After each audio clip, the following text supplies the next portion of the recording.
Hello, I'm Harley Schlanger. Welcome to our weekly dialogue with Helga Zepp-LaRouche, the founder and chairwoman of the Schiller Institute. Today is January 20th, 2022. And it seems as though every day there's a series of events that, on the one side, seem to be putting us closer to war. On the other side, hold a certain potential, but I think people should be really serious about looking at this situation from the standpoint that it was presented by President Putin, that there are certain non negotiable demands related to Russia's security interests. Now, Helga, we have Secretary of State Blinken is on a tour. Why don't we start with that? He was in Kiev yesterday, Berlin today. What's your reading on what he had to say and what's the response? Well, I think these days are fateful, much more so than the ordinary citizen probably really realizes, because time is running out in more than one way. And, you know, yesterday Blinken was in Kiev. He met with President Zelensky. Um, who afterwards said that Ukraine insists to be part of NATO. Now that, for many reasons is not an option, but the fact that he keeps saying it is really a provocation.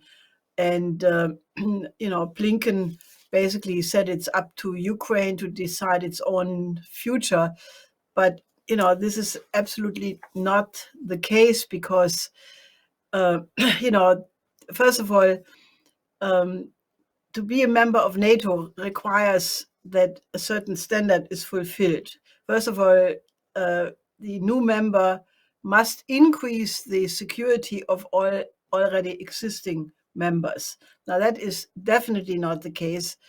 And therefore, the idea to keep pushing something which clearly, we have gone through that in a previous broadcast, that if you don't take care of the security interest of everybody, it's a prescription of war. And to put NATO so closely, directly at the border of Russia, but so closely to Moscow with offensive weapon systems, is simply not acceptable. And therefore, for Zelensky to repeat this is clearly either he is still the clown he used to be before he became president, or it is a conscious provocation. In any case, then Blinken went to Berlin, and today he met with the foreign ministers of Germany, France, and Great Britain. He and Baerbock gave a press conference just about an hour ago, in which it was like, I mean, you have really the feeling that the the whole Blinken trip was designed to get everything ready to put this very lightweight German foreign minister on a certain course, and she fell into line. It's really like this. There is a certain type of women which these empires produce. They mostly are stuck in the foreign ministry or some embassy ambassador position, and it's like gun women. They look very tough, but they have no soul, they have no heart, but they are willful instruments to carry out the policy of the empire. And that is really the impression what Baerbock made. And I just read today a very funny descriptions mentioned in an alternative news blog, quoting a former very popular German actress called Heidi Kabel, who said that the final proof of emancipation is when an absolutely incapable woman gets into a very high position, and characterizing Baerbock. And I thought this was really very, very fitting, because if you look at, there is this German word for gun woman, which is called Flintenweib. So it is this idea of an emancipation, which is not a true sovereign identity of a woman, but just puppet, this. Anyway, I could go on. I probably will write something about this subject sometimes in the future. But, then tomorrow, naturally, Blinken will have this very important meeting with Foreign Minister Lavrov. And, I think that the Russians have reiterated, and Lavrov himself has repeatedly said it, they expect written answer to the request to have, written guarantees for the security interest of Russia, having the two demands that NATO should not expand eastward and that Ukraine should not become a NATO member for the same reason, that it violates the security interest of Russia. Now, Ursula von der Leyen, who's one of these gun women, pretending to be so tough, but, no soul there, she, in her speech to Davos, basically also said the same tone, that Russia has no right to declare spheres of influence. Well, the reality is, if you look at NATO, if you look at the alliance of so-called democracies, what else is that as a sphere of influence? They have spheres of influence all over the world. And therefore, I think the audience really has to start to listen to these narratives, because they are such a double speak and double standard that it's really designed to completely confuse people.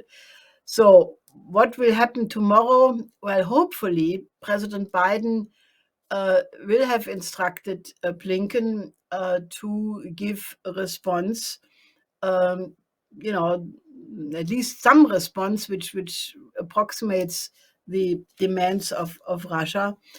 I have no idea if this will happen. Biden just gave a press conference where he was a little bit unclear. He said that, well, maybe if there is a minor incursion by Russia into Ukraine, the response will be not so big. But if it's really a major invasion, then there will be draconian responses. Then naturally the whole world and the journalists jumped all over him, and the State Department immediately corrected it as if Biden would not be clear in what he's saying. But the reality is, we had indications in the past that Biden wanted to have some kind of a careful move towards stability, but then he is surrounded by this incredible military-industrial complex, the whole State Department apparatus. So it's a very tricky situation. I don't know what will happen tomorrow, but I think if there is no response, Putin has said very clearly then there will be a technical military response. And that is a very, very clear warning that Russia will take measures of making sure that there will be a reciprocal reaction, which would bring us very quickly into a very advanced situation. And if things go wrong, we would be very quickly on the road to World War III. Now, Helga, there was some indication that Biden might be talking about a follow-up summit with Putin, depending on what happens with the meeting tomorrow. But I want to get back to the Blinken tour for a moment. When he was in Berlin, there's been some back and forth about the Germans holding back a little bit from the war drive, not providing weapons to Ukraine. Was there any indication from the talks that Blinken had that there was a German resistance to this drive for war? Yes, even Baerbock, she chose the form to say we, with our history, are very hesitant on weapons export, which is at least doesn't matter how she put it.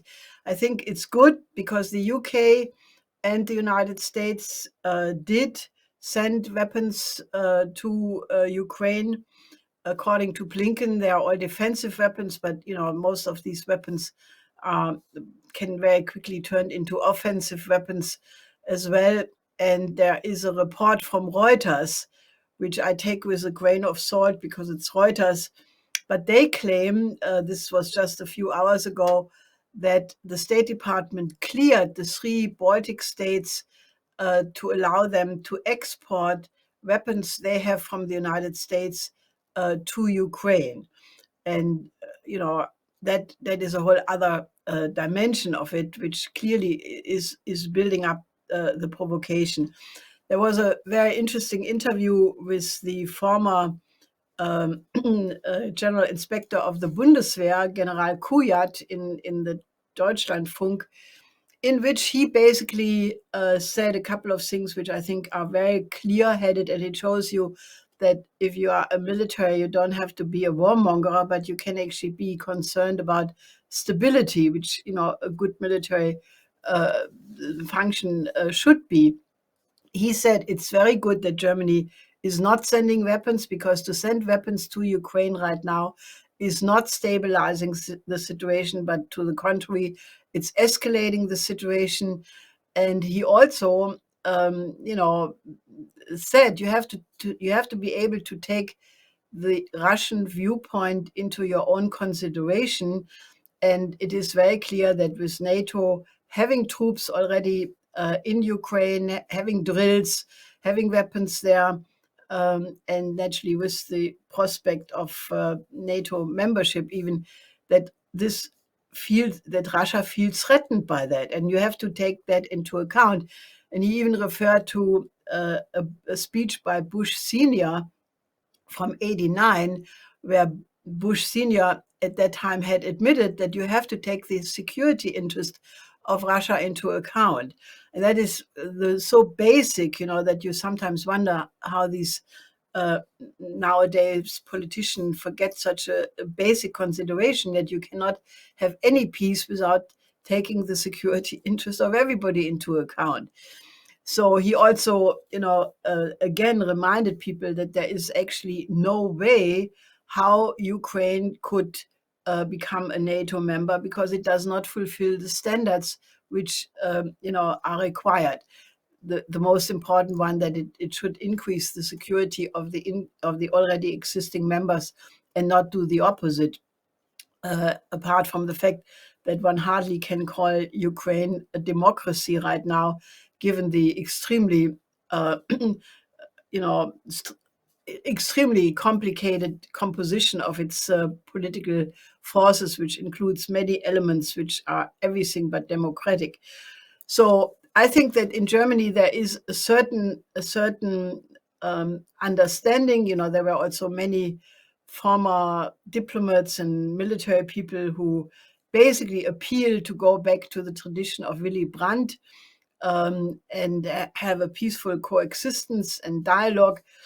But the problem is, with such a foreign minister who is a real lightweight and obviously is the perfect tool of NATO. And I can only say, what happened to the Greens, who used to be a peace party? They have obviously long forgotten that, ever since Joschka Fischer agreed to the NATO war in Yugoslavia in 1999, they have degenerated into the war party. And now they are the Green Reset, the Green policy, and the war party are identical. So I think this is very bad for Germany, and I can only hope that more and more people are waking up, and that this Green foreign minister is hopefully a question of not too long in the future. You mentioned before about the British providing weapons to Ukraine.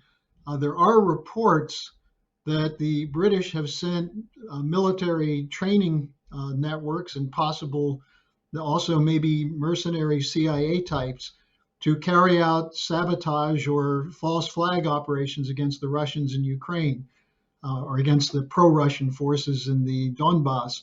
So that's something that people should keep an eye on.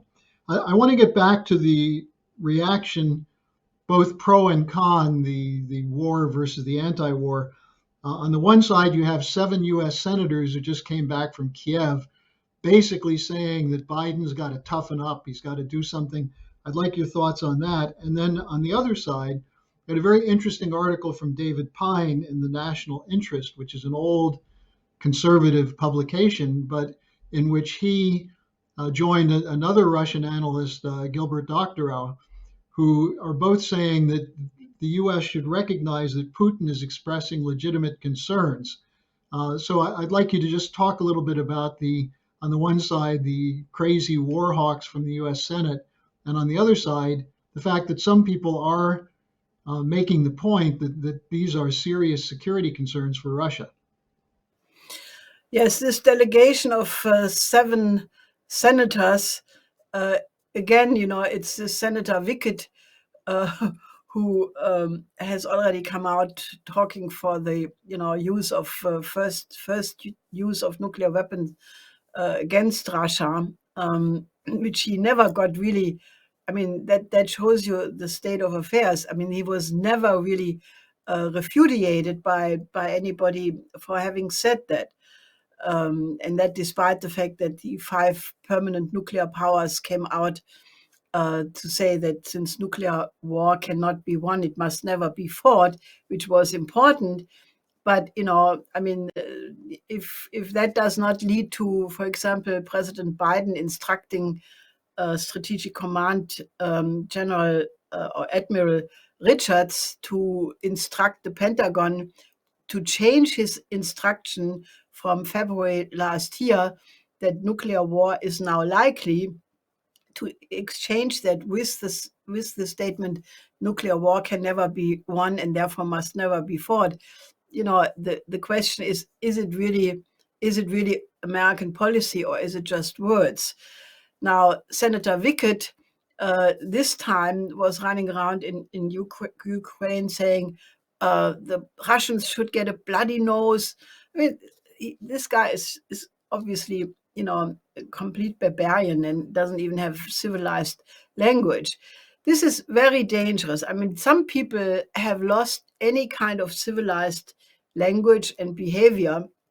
And I think this article by Pyne in the National Interest, which you refer to, I think people should really read it, because the quote from Gilbert Doctorow and what Pyne himself writes is really true, because when he said when the Russians do not get an agreement in a written form that that guarantees their security, and they go for what Putin calls the retaliatory military technical response, what that could look like, and that's obviously a hypothesis but an informed one, they could move the SS-24 Iskander M missiles, short-range missiles, to Belarus and to Kaliningrad, and at the same time have the Zircon sea-launched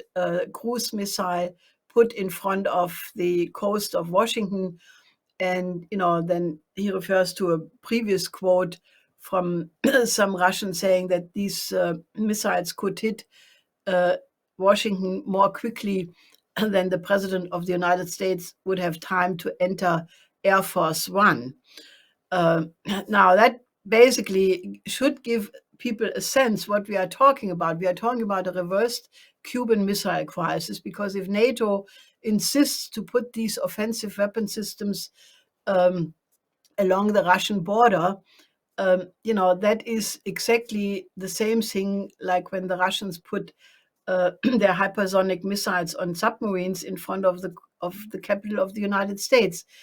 So, this is how dangerous it is. And I think we really have to understand that if this goes any further, the danger that this will get out of control is more likely than not.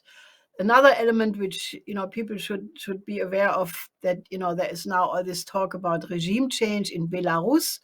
That all this talk, which has all the key and code, which we know already from Kazakhstan and from other so-called autocratic regimes, that when the Western media and the Western politicians are starting to say, oh, the population of Belarus is not approving of Lukashenko, and these are the signs that there is a color revolution in progress.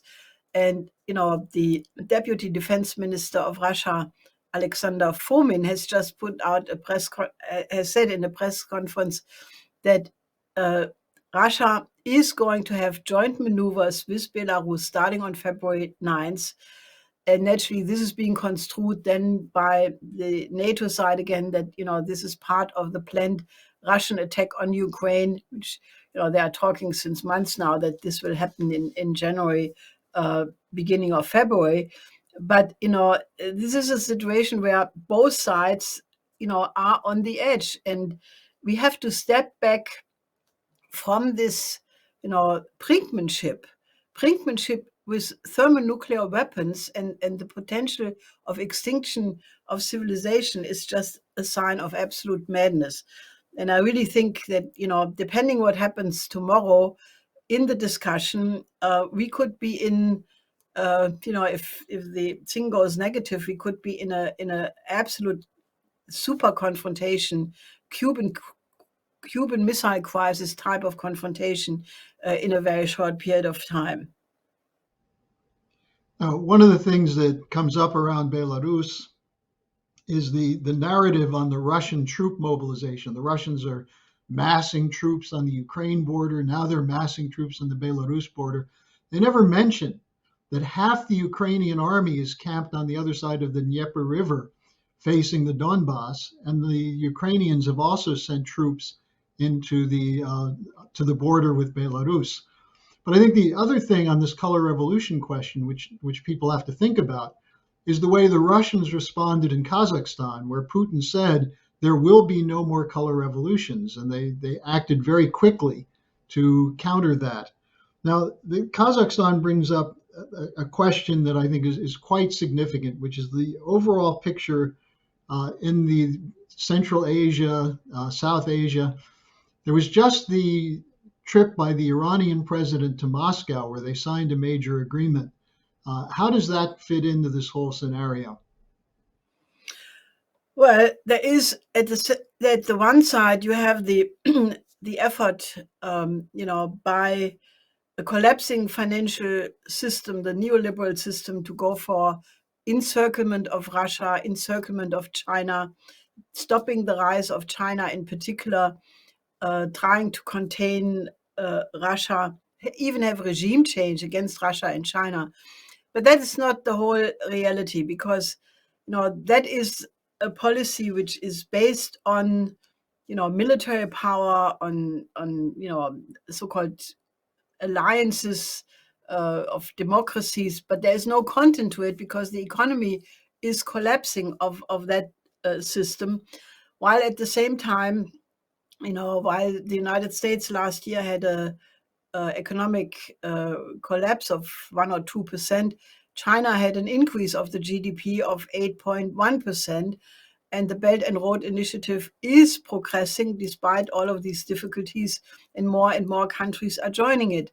So in the recent period, there was a very, very important memorandum of understanding between China and Syria to collaborate on the Belt and Road Initiative, which gives this country the chance to build up its economy after many years of war, which the Europeans and everybody in the West has been denying, because they said as long as Assad is there, we will not participate in any reconstruction, even if more than 90% of the people of Syria are absolutely at the starvation level as well. But with China's help, I think this is now shifting very clearly. In Iraq, you have right now a mass movement, and I saw the TV clips myself, a mass movement of people demanding the oil for technology deal with China, which the government is trying to block, but the majority of the population really wants, because they see in that an absolute possibility to improve an otherwise devastated Iraqi economy. And then you have the deal now between Iran and Russia, after Iran has already I think 30-year agreement with China on the Belt and Road Initiative. They have now a 20-year cooperation agreement with Russia, also involving oil and many other areas. And President Raisi is just in Russia, and obviously Iran, and they will have joint military maneuvers, Russia, China, Iran, shortly. So you can see that there is a complete realignment going on, because the model of the Belt and Road Initiative is just so much more attractive. Now that obviously is not to the liking of the same forces of empire, because now there is this big focus on the GPCOA negotiations in Vienna, which, as you know, the United States had pulled out of during the Trump administration. And naturally, then Iran continued with its nuclear program, and made certain progress which they would not have made if the JPCOA treaty would have been in existence. Now there's an effort to go back to it, but a lot of pressure on the Iran to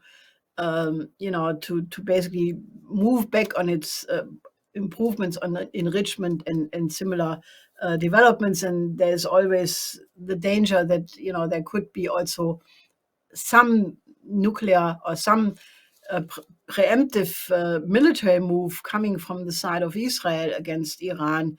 So we are sitting on a powder keg, but I think that the military side of it looks more and more to the advantage of Russia, China, who have a very strong partnership economically, politically, but also militarily increasingly. So it is a situation which is not so clear. I think the danger of war is what people should be concerned with. But, from the standpoint of the dynamic, I think the directionality goes very clearly in the direction of the Belt and Road cooperation, because many nations see it much more at their advantage to economically cooperate rather than have geopolitical games. Now, one thing I forgot to mention in the context of this article by Pyne and the quotes from Doctorow, they basically said, that if it comes to a situation, where military action would occur, between Russia and NATO, then immediately one could expect China to move on Taiwan, North Korea move on South Korea, and that way you would have a world war, but it would overstretch the US in such a way that everybody would move at the same time. Now this, I think people should think that through. This is the powder keg on which we are sitting, and this is why we are saying so emphatically that we have to find a way of moving to a new paradigm of new international relations and cooperation, and address the urgent issues which face all of humanity, and not continue with these geopolitical games. And Helga, the review that you just gave of the momentum around the Belt and Road Initiative and for trade and cooperation, this is really ultimately the reason why the transatlantic powers, especially the City of London and the Wall Street interests, are so upset at Russia and China, because they can see something new emerging out of Eurasia. Now, in that context, you just had a conference last weekend on Afghanistan, the potential for Afghanistan, the reconstruction of Afghanistan becoming a cooperative venture that would not only be good for Afghanistan, but would demonstrate the alternative to this war policy. Can you just say something briefly, because we're almost out of time, just briefly on how that conference went, and people can watch it on the schillerinstitute.com. Yes, that was quite important, because it is very clear that Afghanistan, on the one side, according to the UN, 8.7 million people are in the process of starvation right now, and we just can guess how many children have died already in the cold and without food. This is the most heartbreaking story of the planet right now. And we have to keep the focus on demanding that the US and European banks, that they release the funds which belong to Afghanistan, which they are holding back because they claim they don't want to don't give it to the Taliban. But you have right now a genocide going on in Afghanistan, where more than 24 million people are in danger of not outliving the winter, according to the World Food Program. And there must be the release. Putin has demanded that all these US Treasury and European banks release the funds. UN General Secretary Guterres has demanded it. And I think, everybody who is concerned should help us to put pressure on the governments that these funds be released, because this is more than 9 billion in the US, and I don't know how many, maybe a couple of 100 million in European banks. That money would immediately give access to buy food, to buy medicine. Naturally, there is a lot going on. India, for example, they delivered quite a large number of wheat. They went through Pakistan. This is very important because of the previous tensions between India and Pakistan, that there is now, at least on the humanitarian aid, this kind of collaboration. And that gives you a sense that if you are confronted with such a incredible catastrophe, you have to be able to put your geopolitical concerns on the backstage and just work together to address this crisis. And what this was the subject of the conference, not the first time, but we had several major conferences since July, and we had important speakers. It was I can only advise you to go. We had some real experts, the former CIA station chief from Kabul, then a very important professor from Afghanistan, who's now living in Germany,